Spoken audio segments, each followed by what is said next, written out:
Masa depan Gianluigi Donnarumma, jika tidak perpanjang kontrak, ia bisa ke Inter. Gianluigi Donnarumma kembali menjadi protagonis di laga besar. Seperti pada final Euro 2021 di Wembley, di mana ia membawa Italia meraih gelar juara lewat penyelamatan di babak adu penalti. Kali ini kiper Paris Saint-Germain itu mengulang kisah heroiknya di Anfield. Dalam pertandingan leg kedua babak 16 besar Liga Champions melawan Liverpool, Donnarumma tampil sebagai penyelamat PSG. Dengan 2 penyelamatan krusial dalam adu penalti, ia memastikan tim asuhan Luis Enrique melaju ke perempat final, membalikkan narasi yang sebelumnya menyebutnya sebagai titik lemah tim Paris. Masa depan, bertahan di PSG atau kembali ke Italia? Penampilan luar biasa Donnarumma bisa berdampak pada masa depannya. Kontraknya bersama PSG masih berlaku hingga 2026, dan pembicaraan terkait perpanjangan kontrak telah dimulai. Namun, hingga kini belum ada keputusan final. Dia adalah kiper PSG dan tim nasional Italia, wajar jika banyak klub yang tertarik, ujar agennya, Enzo Raiola. Kami sedang berdiskusi soal perpanjangan kontrak, tapi tidak ada yang perlu diburu-buru. Sementara itu, Inter disebut sebagai salah satu klub yang memantau situasi Donnarumma. Meski kiper berusia 25 tahun itu masih memprioritaskan bertahan di Paris, peluang kembali ke Italia tetap terbuka, terutama jika Inter mengajukan tawaran konkret. Bagi Donnarumma, kepindahan ke Inter bisa menjadi kesempatan untuk kembali ke Serie A dan bermain di kota yang membesarkan namanya. Namun, hingga ada langkah nyata dari klub Nerazzurri, masa depannya tetap berada di tangan PSG. Perlu diingat saat ini Donnarumma baru berusia 26 tahun.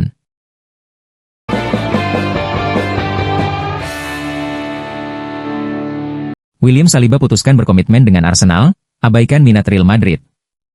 William Saliba dikabarkan telah menyatakan secara pribadi kepada Arsenal bahwa dirinya tidak memiliki rencana untuk meninggalkan klub, meskipun tengah dikaitkan dengan Real Madrid. Klub raksasa Spanyol tersebut sedang mencari tambahan di lini pertahanan mereka, terutama setelah mengalami krisis cedera musim ini.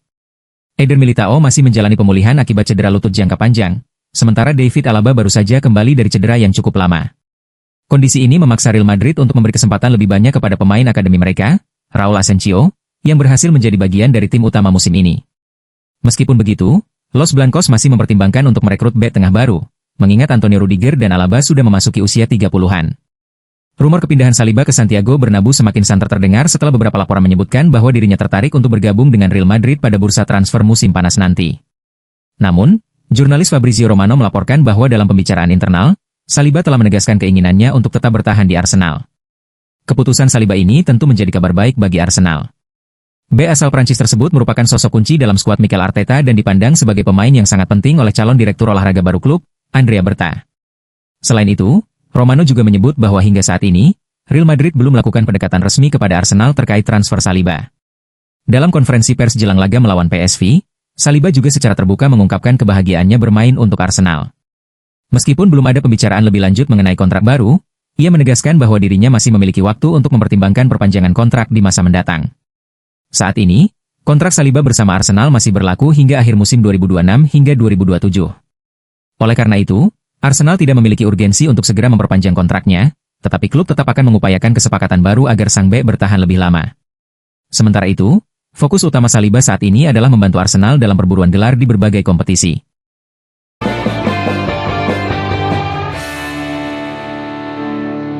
Dibuang Manchester United, masa depan Jadon Sancho di Chelsea juga belum jelas.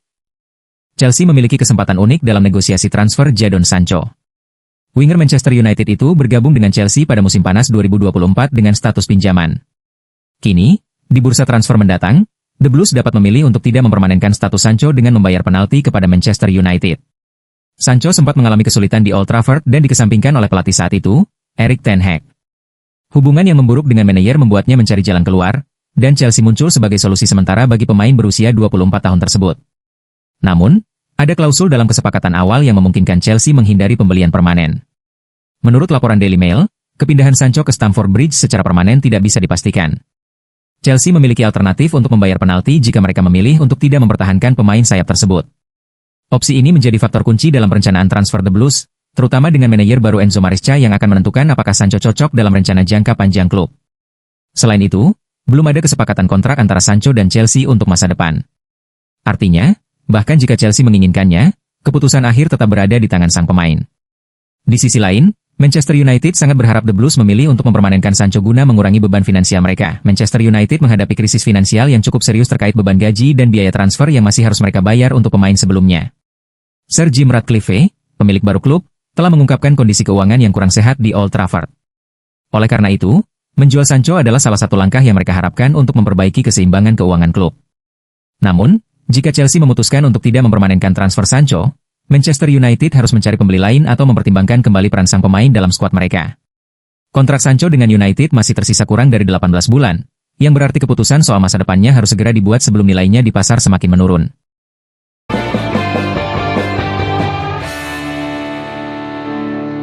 Barcelona kembali incar Jonathan David, striker 23 gol yang siap jadi pengganti jangka panjang Robert Lewandowski.